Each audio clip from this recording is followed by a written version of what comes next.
¿Qué tal? Muy buenas noches, bienvenidos a este nuevo episodio del podcast Dogma F. En esta ocasión tenemos a un gran especialista y a quien le apreciamos mucho que nos haya aceptado esta invitación, el doctor Carlos Loyola. Doctor, muchas gracias por estar aquí con nosotros. El agradecimiento es mío, Marcos. Gracias, doctor. Voy a leer, si me permite, un brevísimo resumen de su extensa hoja de vida. Doctor, el doctor Juan Carlos Loyola Licea es biólogo por la Universidad Autónoma de Nuevo León, especialista en ingeniería ambiental por el Tecnológico de Saltillo, tiene una maestría en entomología por el Colegio de Posgraduados, especializado en ecología cuantitativa de plagas en agroecosistemas, tiene un doctorado en microbiología ambiental por la Universidad de California, Riverside, en el área de ecología molecular microbiana, en sistemas de ingeniería para bioremediación de efluentes industriales gaseosos. Es miembro de distintas organizaciones científicas y profesionales. Sus intereses profesionales están enfocados en la infraestructura verde, sumideros de carbono y de bioremediación, y tiene publicaciones técnicas en revistas científicas como fabricación de biocarbón como medio de fijación de dióxido de carbono y su aplicación en sistemas industriales para la remediación de efluentes agropecuarios industriales peligrosos, y su motivación y pasión es la educación de jóvenes universitarios desde niños hasta estudiantes de posgrado. Doctor, bienvenido a Dogma F. Gracias, muchas gracias por la oportunidad. Doctor, cuando le busqué para plantearle un tema y hacerle una invitación a un episodio de este podcast, déjeme decirlo, yo tengo muchos años escribiendo en distintos medios de comunicación y siempre como digamos, agorero de la destrucción yo mismo, ¿sí?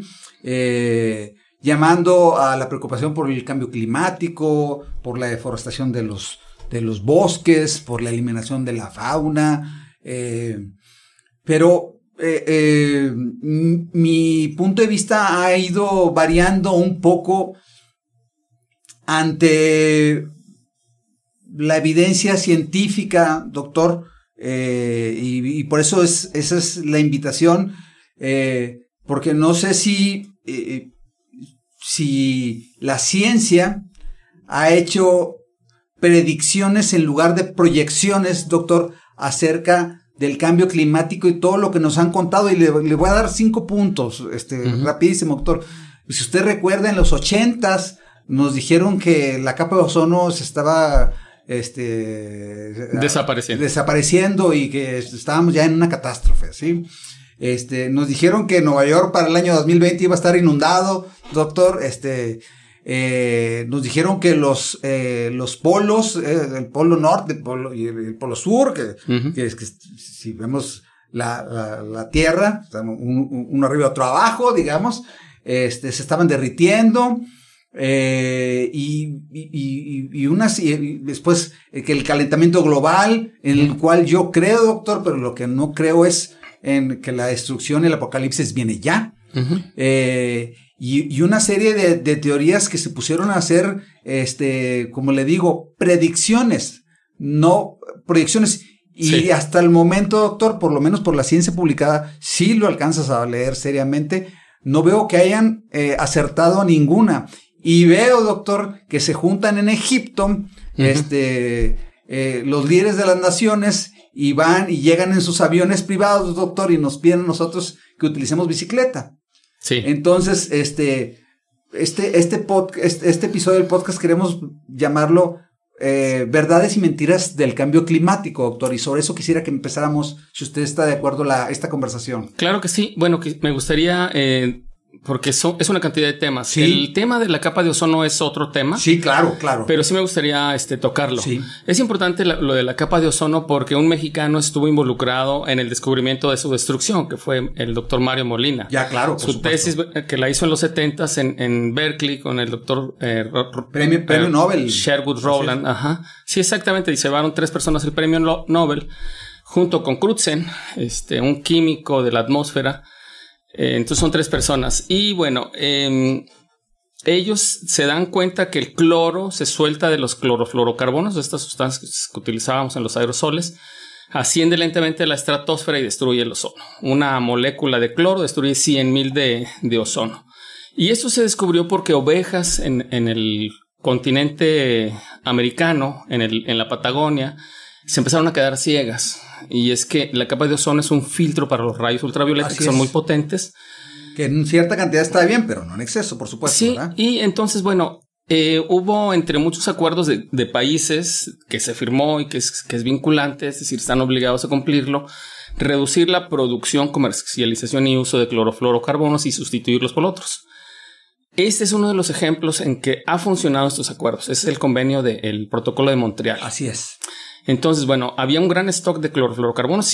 Seguimos comercializándolo, usándolo, vendiendo, etcétera.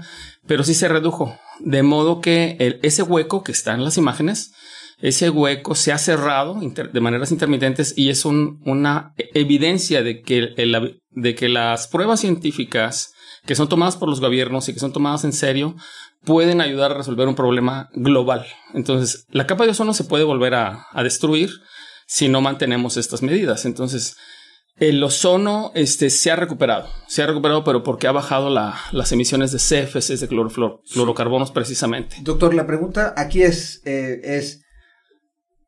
si no se hubieran tomado esas medidas, la propia naturaleza, digamos, no hubiera ajustado por sí mismo la capa de ozono, doctor.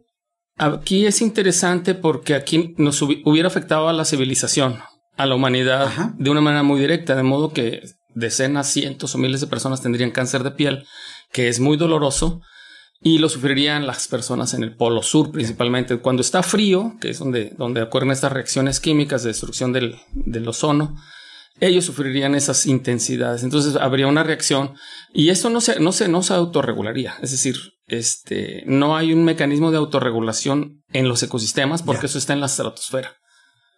En el tema del cambio climático, los ecosistemas se van a autorregular y lo que va a ocurrir, que es un tema que hay que abordar ahora en este podcast, es el de la pérdida de biodiversidad. Es decir, los ecosistemas son resistentes, evolucionan y cambian. Claro. Hay un proceso de corto plazo, relativamente corto plazo, es decir, en el orden de décadas o cientos de años, que se conoce como sucesión ecológica. Las comunidades evolucionan y regresan a un cierto estado clímax que se llama y que puede ser similar a otros estados clímax de cientos o miles de años anteriores, pero finalmente la biodiversidad se recompone.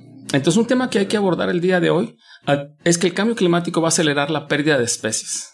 La pérdida de biodiversidad es la segunda crisis y en mi perspectiva es más grave, más urgente que el calentamiento global, sí. La pérdida de especies. Estamos en una extinción. Eso no lo está diciendo, digamos, con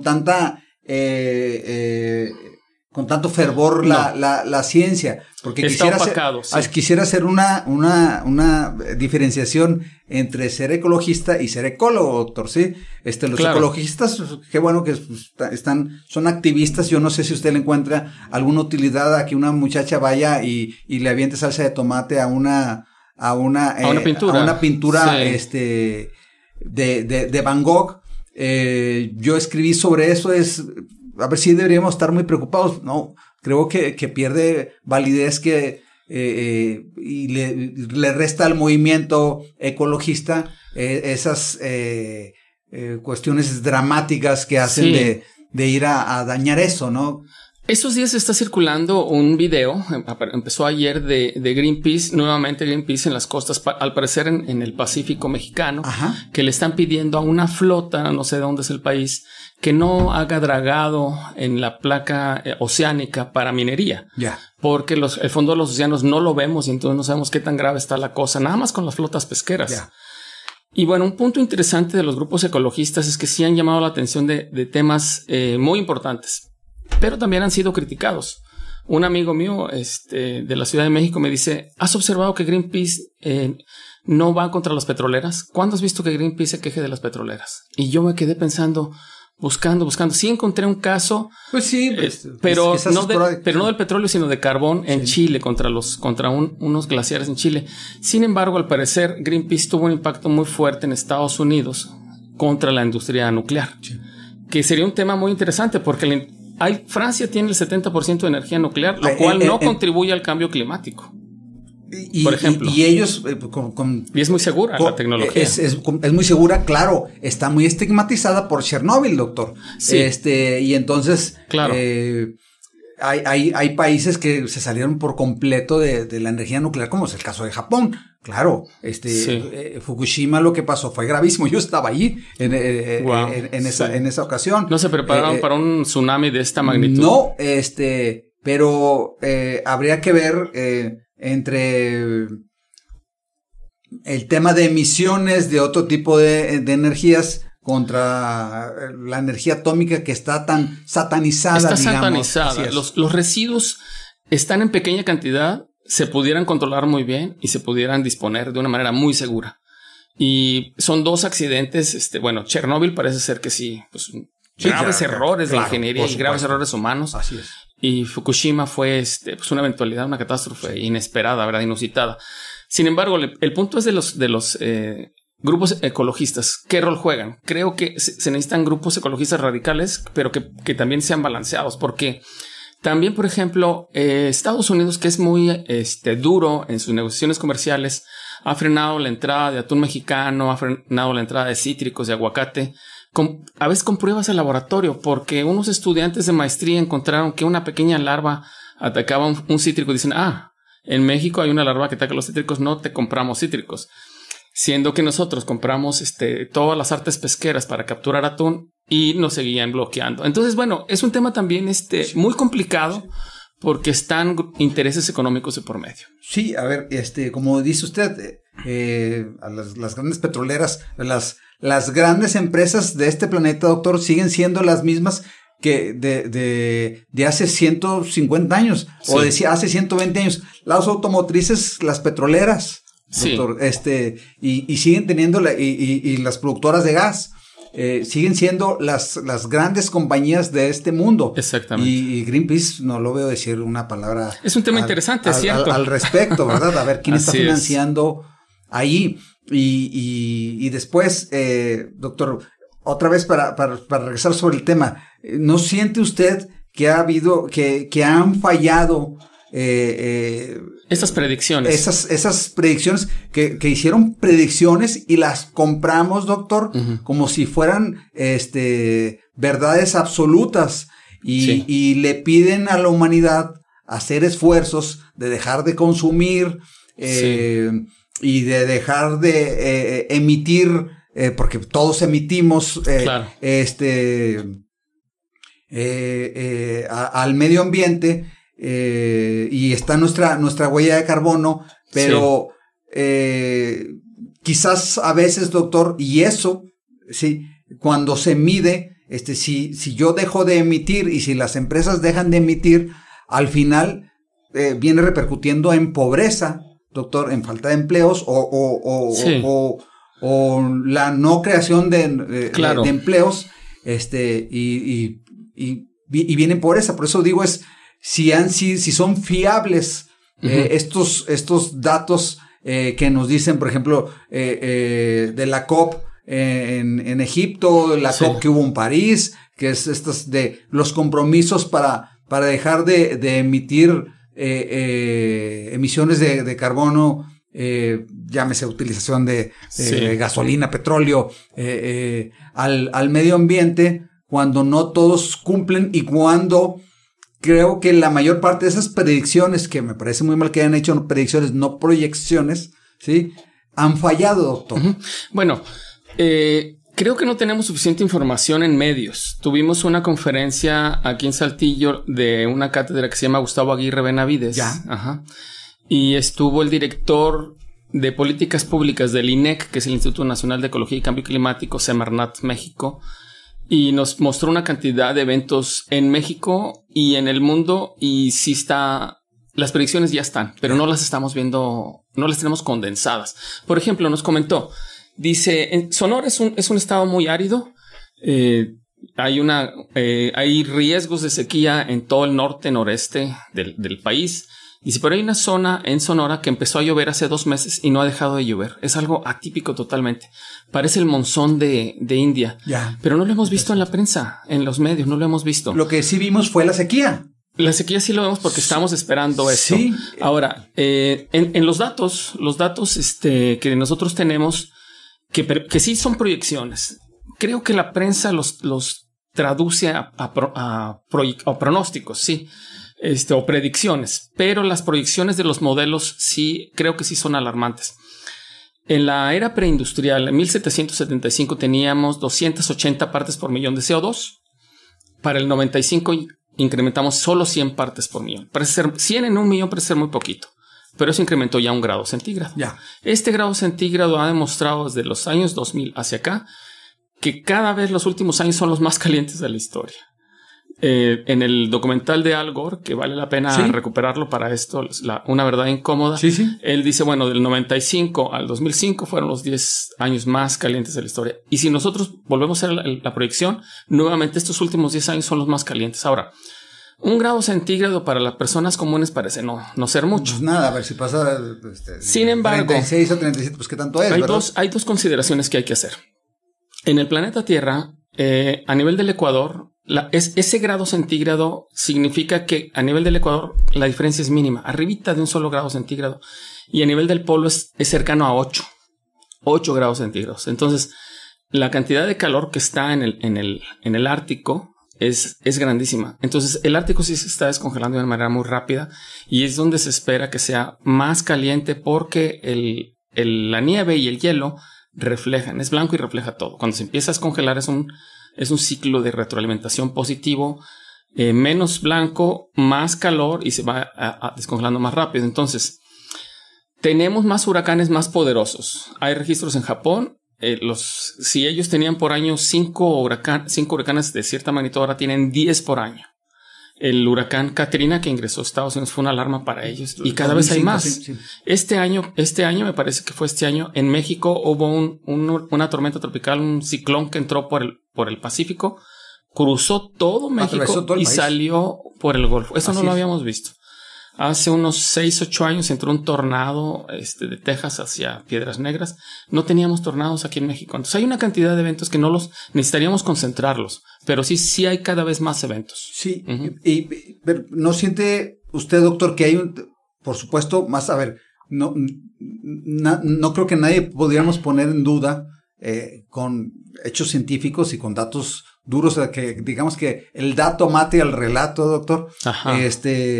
Que hay un cambio climático. Sí. Pero lo que yo quisiera poner en duda es que estamos a unos años del apocalipsis. Ya. Que el mundo como lo estamos concibiendo, como la humanidad como estamos acostumbrados a verla, va a desaparecer en 50 años. Ya. Y esas mismas predicciones que han hecho organizaciones, sí, y este gusto por tener gobiernos globalistas que van y se reúnen a París o van y dictan las políticas mundiales de una manera pareja, doctor. Sí. Cuando hay economías independientes que no evolucionan y no todas contaminan lo mismo. Es correcto. Sí.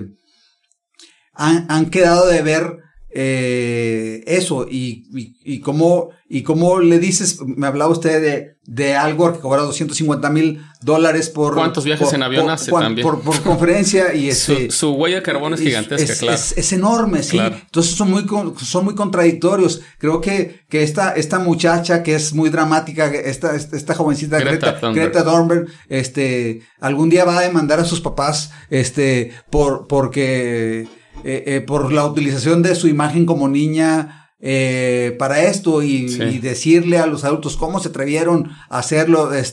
Sí. Todo hay mucho dramatismo, doctor. Sí. Que quizás a veces es preferible, sí, uh-huh, pero le voy a contar una anécdota familiar.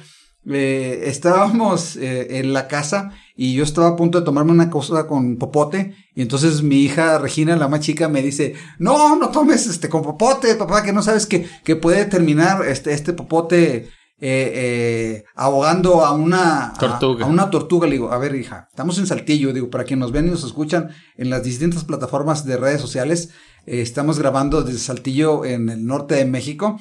Yo le digo, a ver, hija, este popote que yo estoy utilizando, lo voy a tirar en la basura y va a terminar en el relleno sanitario de Saltillo. No va a terminar en una playa de Cancún, o del Golfo, donde irían los arroyos, claro.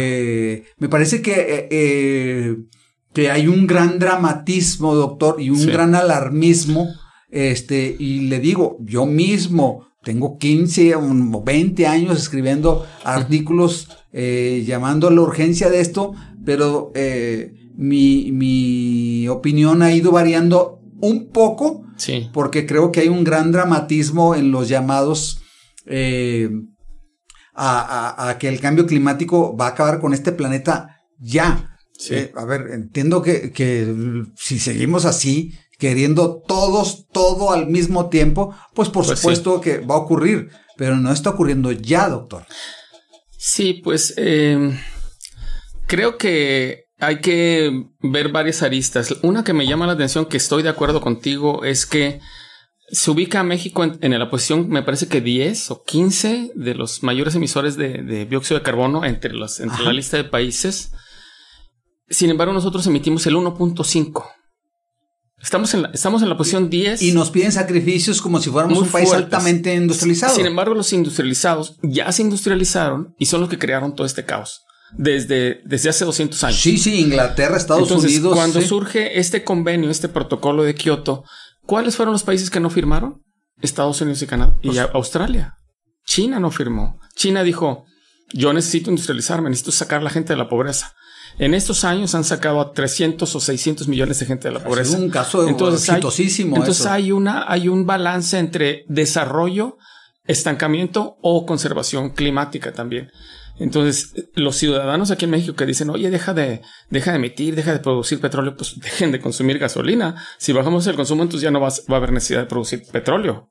Eso es por una parte, doctor, pero yo lo que quiero decir, a ver, la naturaleza, doctor, sí, a ver, para los ingleses es muy fácil decir, ya no tengan minas de carbón. Pues a ver, pues te explotaste todo el carbón que tenías. Se lo acabaron desde el 1770, así claro. Te lo acabaste tú, contigo inició la revolución industrial. Así es. Y con ello el gran cambio climático. Y entonces es muy fácil pontificar cuando tú ya resolviste tu problema y no tienes que sacar a millones de personas de la pobreza. Sí. ¿Sabes cuál es un problema, Marcos? Que la proyección del crecimiento demográfico y de los estilos, si tú sacas a 300 millones o a 1 millón, la cantidad de gente de pobre que quieras, todos van a querer más, como decías. Por supuesto. Tengo dinero, lo quiero, lo voy a comprar. Entonces eso va a generar, todo tiene una huella hídrica, todo tiene una huella de CO2. Entonces vamos a incrementar. Entonces las proyecciones de estabilización de la población humana son hasta 2100. Todavía vamos a pasar de 8,000 a 9,000 y a 10,000 millones. De pasar a ser 8,000 millones de personas, doctor. Y llegaremos a los 10,000. Así es. En este siglo. Sí. Entonces, esos 2,000 millones de personas que vienen en camino van a querer lo que nosotros queremos. Por supuesto. Entonces, es algo, si nosotros no cambiamos esto de alguna forma, vamos a llegar a ese punto apocalíptico que parece ser que quizá no está tan cerca, pero que sí llegaremos ahí. Ahora, creo que una perspectiva que nosotros, tú y yo y los que tenemos este espacio donde estamos escuchando el podcast, nosotros no salimos al campo y nosotros usualmente tenemos todo lo que nos llega al campo a la ciudad y las cosas en el campo se están poniendo muy difíciles. México tiene una erosión de suelos impresionante. Hay erosión eólica principalmente en el norte, erosión hídrica en el sur, erosión química en el centro. Y si tú sumas todo esto de erosión, hay cada vez más dificultad para producir. Hay productores que han quebrado, productores agrícolas que tienen dificultad precisamente porque o hay estrés hídrico, ya no hay pozos, o hay sequía, ya no hay lluvia, o el suelo está empobrecido. Entonces la cosa se está complicando cada vez más. En 1700, finales de 1700, Robert Malthus discutía con su padre, porque le decía a su padre, eres muy apocalíptico lo que estamos diciendo ahora. Tú dices que aquí no vamos, que va a colapsar la humanidad, porque Robert Malthus, que era demógrafo, ellos tenían una empresa de seguros, decía, la población crece geométricamente mientras los alimentos crecen aritméticamente, entonces va a llegar a colapsar. Y no colapsó. No colapsó. Se resolvieron. El ingenio humano ha resuelto muchas cosas.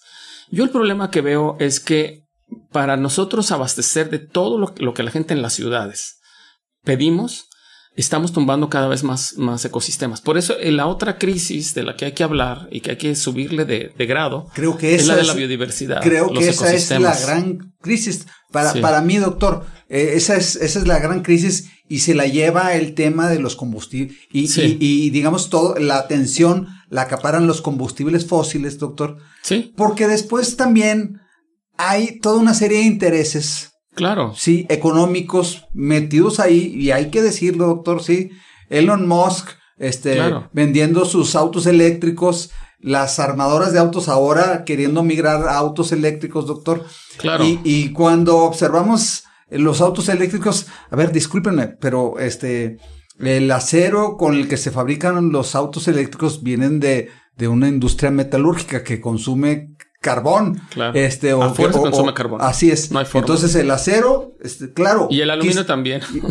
Ok, quizás es menos dañino, sí. Pero la electricidad con la que vas a ir tú a cargar, sí, ese auto eléctrico se produce con emisiones al ambiente. Claro. Entonces, hay toda una serie de corporaciones, y no quisiera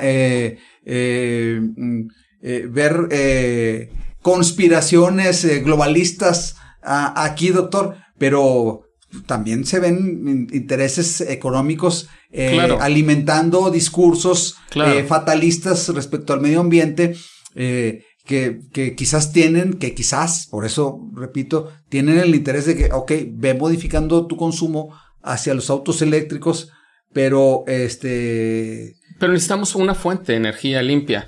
Ahora, mira, por ejemplo, decíamos que la energía nuclear está satanizada. Si el gobierno federal propusiera otra planta nuclear, ahorita tenemos 5% de la energía. Laguna Verde en Veracruz. Ajá, 5%.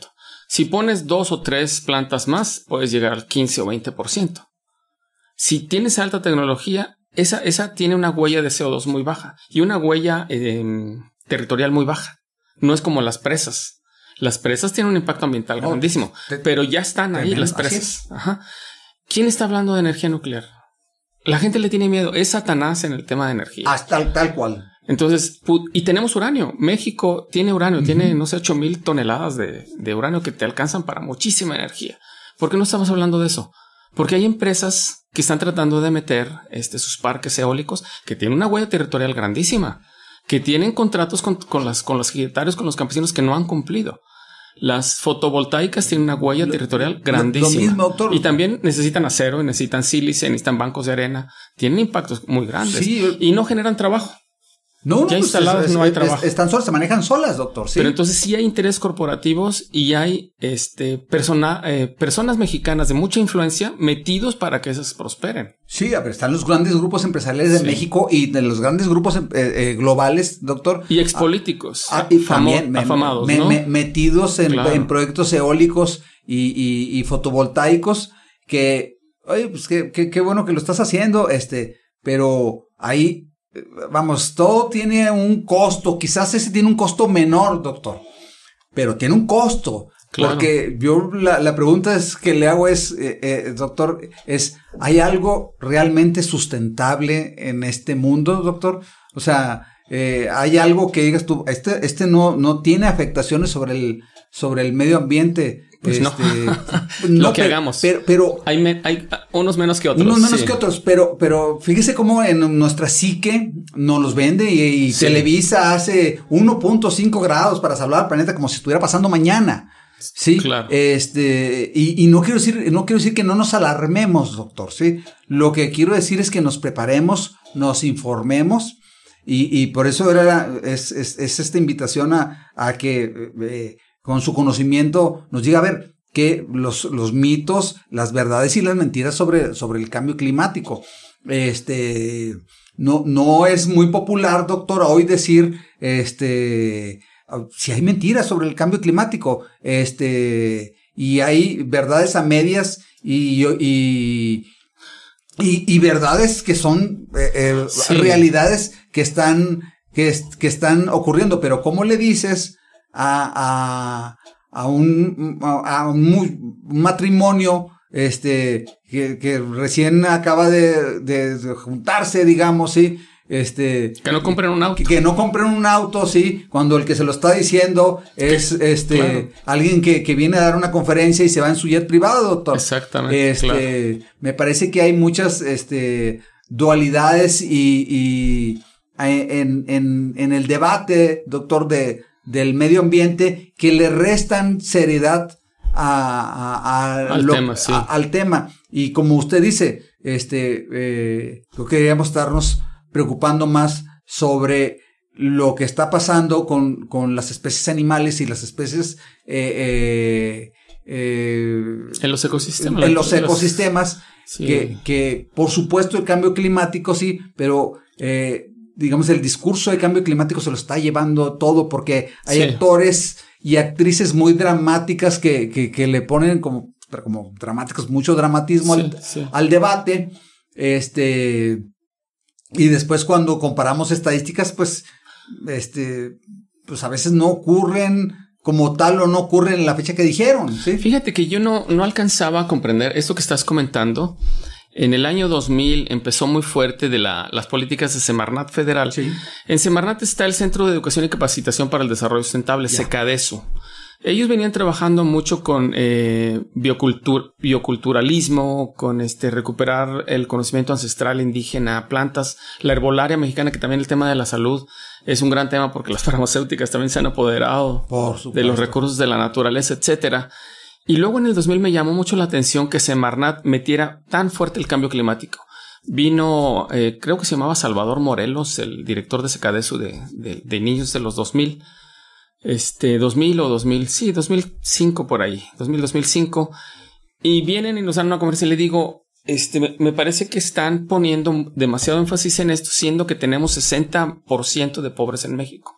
¿Cómo es posible que Semarnat deje de buscar encontrar el equilibrio en la parte social? Porque está bien. Y el aprovechamiento de los recursos naturales. Y cómo ellos lo manejan de una manera tan hermosa. Las culturas indígenas que están tan compenetradas con la naturaleza. Entonces estaban poniendo muy por encima el cambio climático y dejando de lado toda esta complejidad de lo sociocultural en los áreas naturales y en la intersección con los ecosistemas. Entonces, después fui comprendiendo que en parte es esto que tú dices. Los gobiernos federales que tuvimos de 2000 a 2012 tenían el interés de meter el discurso del cambio climático muy fuerte para meter después el tema de la energía renovable, que está bien el tema de la energía renovable, pero por supuesto, traía negocio. Sí, claro, traía negocio.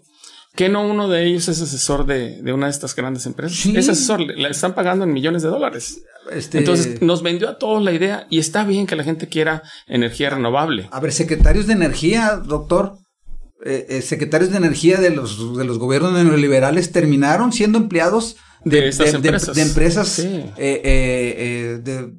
Digamos, de generación de energía. Sí, en las dos ramas, en fotovoltaica y en eólica. Entonces, bueno, por ahí está el discurso. Ahora, el grueso de la población les compró esa idea y todo el mundo quiere ser verde y renovable.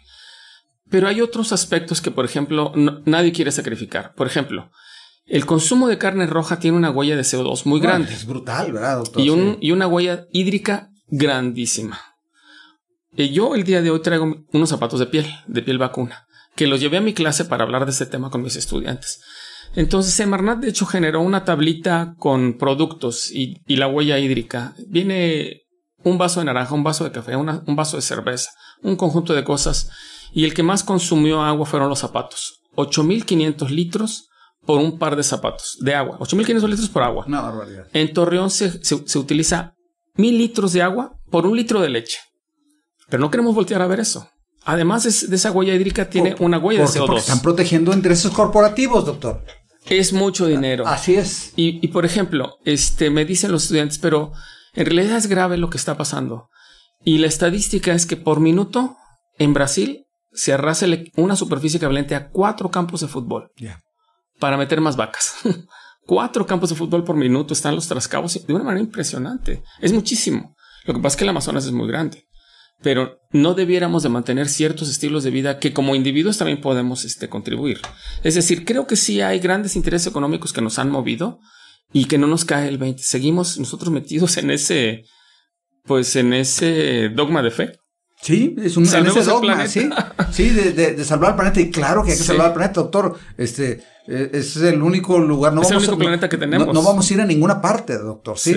Pero lo que me parece es que hay una gran manipulación de la media, por así decirlo, de las grandes corporaciones y de los países obedeciendo en este interés globalista a las grandes corporaciones. A ver, el cambio climático existe, por supuesto, pero no le puedes pedir a un campesino, ¿sí? O a alguien, a un obrero, ¿sí? Que haga los mismos, que empiece a hacer sacrificios, que cuando está empezando a generar recursos, doctor, que un tipo viviendo en Londres, doctor, ¿sí? Claro. Y esos, cuando se reúnen, por ahí hay una gráfica de todos los aviones privados que llegaron a El Cairo, Egipto, doctor, ahora en la COP, que hubo, que es esta reunión de la ONU para dictarnos los estándares de cuánto deberemos emitir o no al ambiente, y me parece que hay también una gran mentira y grandes falacias sobre eso, pidiendo esfuerzos a las personas que no hacen ellos, doctor. Sí, hay incongruencia. Por ejemplo, hubo gobernadores de México que fueron a esa cumbre. Sí, fue Samuel García. ¿Para qué quieres estar ahí? ¿Tú qué vas a...? No va a haber un acuerdo subnacional. Primero no hay un acuerdo subnacional. Y lo que quiera hacer lo puede hacer sin ir.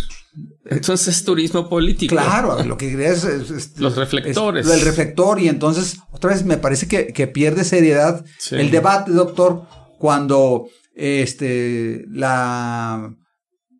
por eso es...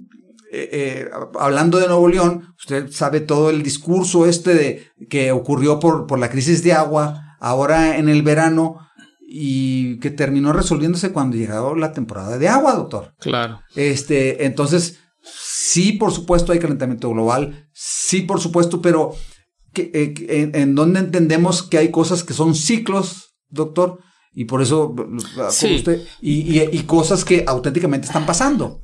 Sí me gustaría hacer una parada ahí en estos ciclos que comentas, porque la línea de tiempo, el horizonte de tiempo humano no tiene comparación con el tiempo geológico. Los eventos en los ecosistemas pueden ser de miles de años en los ecosistemas. Es decir, por ejemplo, nosotros tenemos árboles que duran 5,000, 10,000 años. Un solo individuo. Nosotros duramos 80 años aquí, ¿verdad? No se compara con un ecosistema. Los bosques que tenemos aquí nosotros en la Sierra Madre Oriental, pues esos bosques están desde la última glaciación, hace 10,000 años. Y se está calentando esto, quedan en los piquitos y es una pérdida para siempre cuando se incendian. Ya no se van a recuperar. No. Son bosques relicto. Y en las eras geológicas son de millones de años. Entonces, nosotros estamos viendo una fracción muy pequeña del reloj de la Tierra. Y me parece pues que sí es catastrófico, sí es alarmista y sí es desigual que las potencias que ya quemaron tanto combustible fósil que digan vamos a pararle todos, cuando tienes mucha gente en pobreza y que necesitas generar economía y generar recursos, ¿verdad? Para que salgan de la pobreza. Necesitas pues escuelas, alimentación, pues vivienda, ¿verdad? Fábricas, doctor, sí. Necesitas alimentos. Entonces, para alimentarlos. No hay forma de sacarlo, ¿verdad? Entonces sí hay esa disparidad.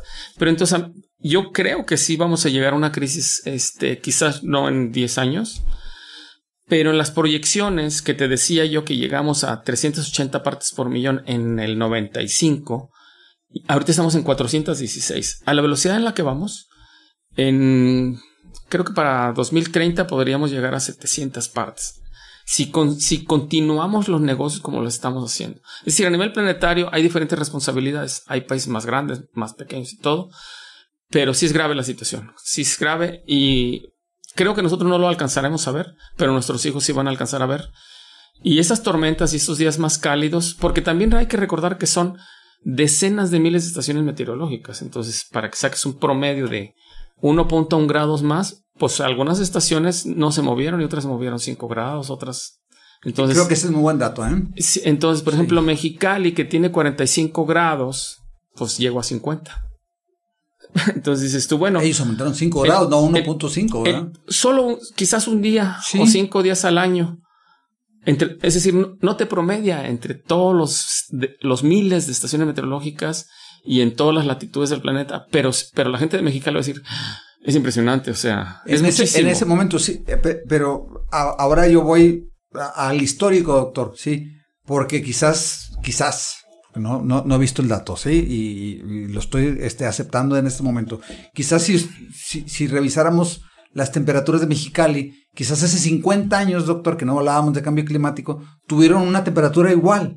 Y entonces, esas es las confusiones que me refiero también, que llegaron a 50 grados. Habrá que ver los registros. Sí. A lo que voy es que qué parte es ciclo y qué parte sí es... es nuevo, sí, son picos. Es nuevo. Sí. Y cómo convencer a la gente en un punto medio, porque también los agoreros del desastre ecológico, doctor, nos lo han dicho tanto y quizás algunas fallan, doctor, y entonces pues ya estamos como la historia de Caperucita del Lobo, ¿verdad? Ahí viene el lobo y ahí viene el lobo y el lobo no llega y entonces no modificamos realmente nuestro consumo y nuestra huella ecológica en este mundo, porque vemos ahí, pues yo no veo el gran cambio. Hubo un año que no recuerdo, fallecieron más de 300 personas mayores en Francia, que es un país desarrollado. Sí, fue el 2006, doctor. 2006. Así es. Entonces, esos son los picos máximos y esas muertes son las que te dicen, no había ocurrido antes. Entonces, de ese tipo de eventos, el panel intergubernamental para el cambio climático, el IPCC, tiene decenas de miles de datos a nivel planetario en sistemas físicos, químicos, biológicos y de infraestructura humana. Entonces ahí están los datos y son muchísimos. Es decir, la evidencia científica es irrefutable. Habría que ver, por ejemplo, la parte anecdótica que nosotros decimos, oye, porque la gente de Monclova dice, oye, pues este día podías cocer un huevo en la banqueta. Sí, pero yo le voy a decir. Pero entonces habrá que ver los abuelos que decían, ¿verdad? Sí, a ver, yo hace 45 años, me acuerdo, se hacían esos, no experimentos, sino esas experiencias, ¿sí? Que en la banqueta se podía cocer un huevo, ¿sí? Y hoy, pues, hay días en los que se puede volver a hacer. La temperatura en Monclova, yo que soy de Monclova, siempre ha sido así. La diferencia la hace una empresa como Altos Hornos de México que ha devastado y con la complacencia de gobiernos. Y ha contaminado de una manera brutal y todo en nombre de un supuesto desarrollo que ven unos cuantos, doctor. Claro. Fíjate que, bueno, ahí entre el dato y el relato, que es lo que comentas, que es muy interesante. Tuvimos recién una inundación en Tabasco, ¿recuerdas, verdad? Sí. Muchos damnificados, creo que un muerto nada más o dos. En 36 horas llovió 2 metros. 2 metros. Sí. No sé si el promedio anual en Tabasco es de 1,200, es decir, 1 metro con 200. Y nosotros aquí en Saltillo tenemos una lámina son 320, es decir, una lámina de 30 centímetros. Entonces, cuando la gente tiene días muy fríos, dicen, ¿por qué nos dicen cambio climático si está muy frío? O sea, es tal fecha y está frío. Pero lo anecdótico eso es como cuando dices, oye, vino una persona de Estados Unidos o del DF y pues no me cayó nada bien, son unos engreídos. Es tu experiencia personal con una persona, eso no te puede decir cómo es. Eso no te habla del global, por supuesto. Sí, ¿verdad? Entonces sí hay que ir viendo datos como eso que te comento, más de 300 personas muertas por una onda de calor. Pues no hay forma de rebatir eso, ¿verdad? Y entonces las personas dicen, oye, está lloviendo mucho. No, dicen que va a haber sequía. Si en Tabasco llovió 2 metros en 36 horas. Bueno, resulta que las zonas como el norte de México, que tiene 2 cordilleras que evitan que entre la humedad, entonces es una zona de alto riesgo. Todo el norte de México cada vez va a ser más seco, mientras que las zonas donde llueve van a ser con lluvias torrenciales. Entonces hay esos dos temas. Y como te comentaba, esos digamos 1.5 o 2 grados centígrados, a lo mejor en nuestra latitud es 1.1, 1.2. Pero en partes donde son 5. Muy alta. Sí. Entonces es un promedio y es muy difícil de percibir a nivel individual. Sí hay que ver los datos. Y en el horizonte de tiempo sí está muy crítico, como te comentaba, porque por un lado, ¿cuántos somos y vamos a ser? Y los estilos de vida crecen con la capacidad económica. Y los quieres sacar de la pobreza. Pues, tenemos 50% de pobres. Es nuestra responsabilidad, doctor. Creo que no deben de seguir ahí. No, claro que no. Y es similar a lo que comentabas de cómo los países del norte, los países ricos, durante 200 años se industrializaron y explotaron otras áreas del planeta. Y te dicen, oigan, vamos a pararle todos. Ajá. Es similar a lo que decimos los estados del norte de México.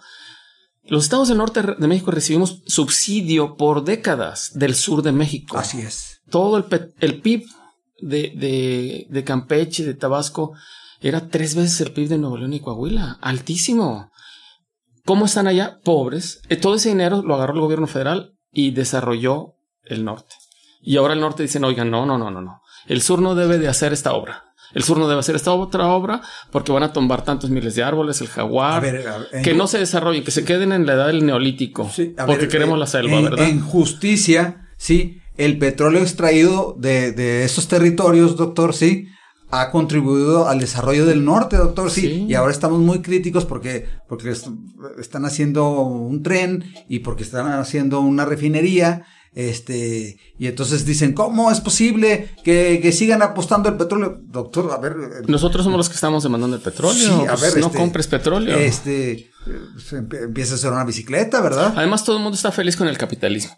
Y en el capitalismo hay una máxima que dice, hay una mano invisible. Sí, la mano invisible de la economía. Sí. Y es el mercado. Así es. Entonces, si no necesitáramos petróleo, no se necesitaría petróleo. Por supuesto. ¿Por qué se necesita más petróleo?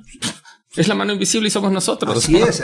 Hoy mismo, doctor, está celebrándose Mundial de Fútbol en Qatar, sí, el máximo productor de gas, el primero o segundo productor de gas en el mundo, doctor, y grandes productores de energía. Y con los energéticos, doctor, han hecho todo esto. Han hecho todo, claro. Y sacaron a la población de la pobreza, doctor. Claro. ¿Cómo negarnos, sí, a seguir utilizando el petróleo, sí? ¿Por qué mejor no apostar, doctor, a mejores tecnologías que logren que las emisiones sean menos contaminantes? Las emisiones de carbón, de gas, de combustóleo o de petróleo, llámese gasolina, sean menos contaminantes, ¿sí? Porque, a ver, el petróleo, pues yo no creo que nos lo vayamos a acabar, doctor.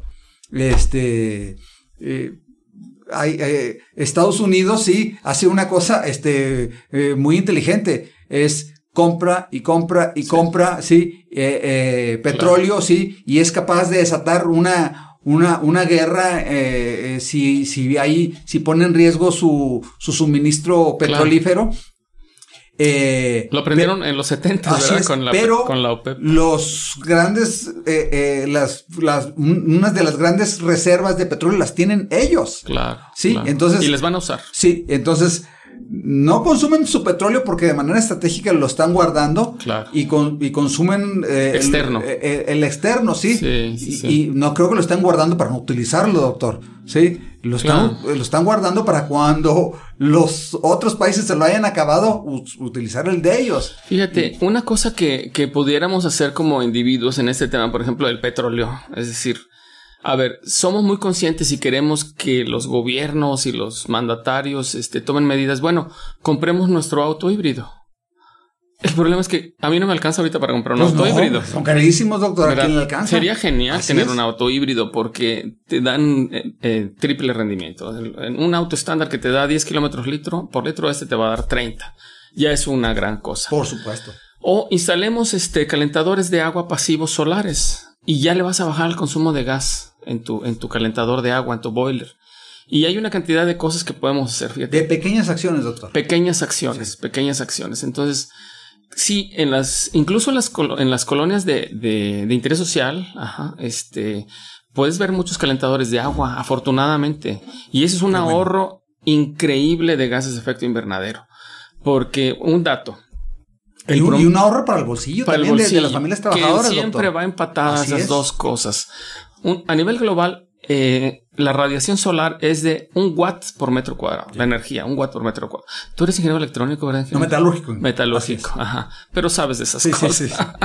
Entonces imagina que tú tienes un pequeño calentador solar con una huella territorial de, no sé, ¿qué será? 2 metros cuadrados. Y te calienta 60, 80 litros de agua, suficiente para 2 personas o 4 personas, dependiendo del tamaño, a 60 grados.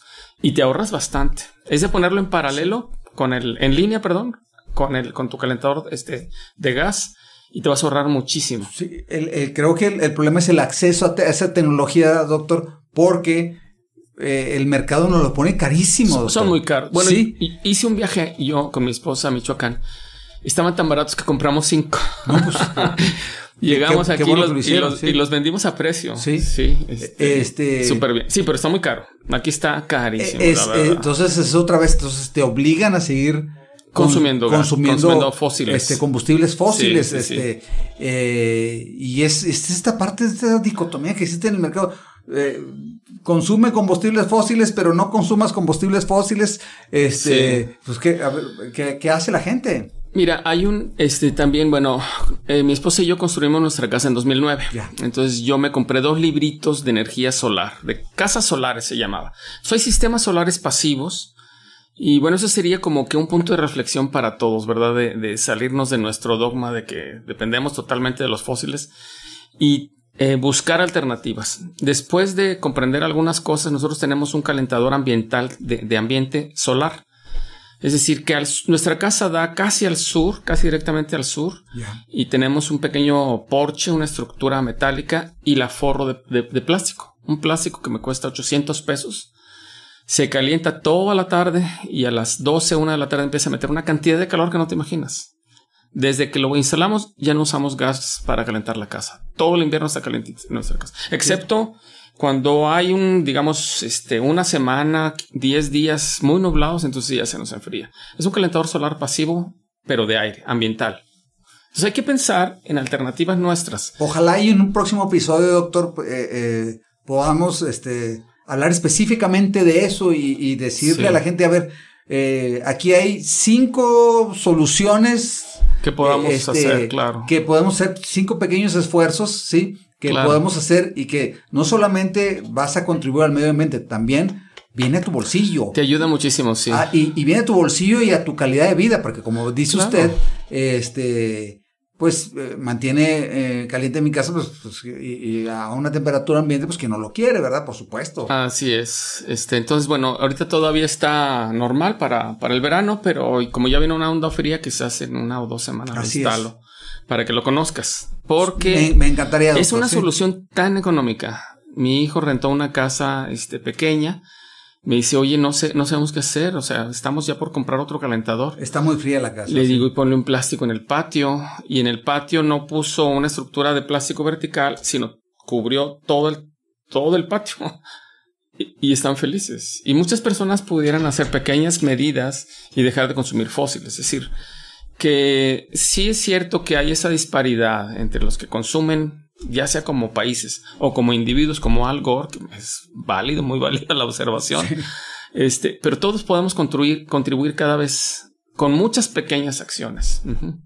Hay muchas cosas que sí necesitamos hacer. Sí. Doctor, pues yo le aprecio mucho que se haya dado el tiempo de acompañarnos y de clarificar qué sí, qué no está ocurriendo y qué cosas podemos hacer. Yo lo invito para un siguiente episodio para que nos platique de estas 4 o 5 ejemplos prácticos. Claro. De cosas que podemos hacer en nuestra casa, en nuestro consumo diario y en nuestro caminar por la tierra que que va a ser muy, muy, muy corto, doctor. Sí. Y yo apuesto a que la humanidad siempre ha encontrado una solución. El problema es que ahora somos muchos. Sí. Pero como esa frase de Martin Luther King, doctor, si mañana se acabara el mundo, yo hoy todavía sembraría un árbol. Exactamente, doctor. Muchas gracias. No, gracias a usted, doctor. Gracias por acompañarnos. Y a quienes nos ven y nos escuchan, los invitamos a que el próximo domingo nos acompañen en un nuevo episodio de este podcast Dogma F. Gracias. Muchas gracias, Marcos.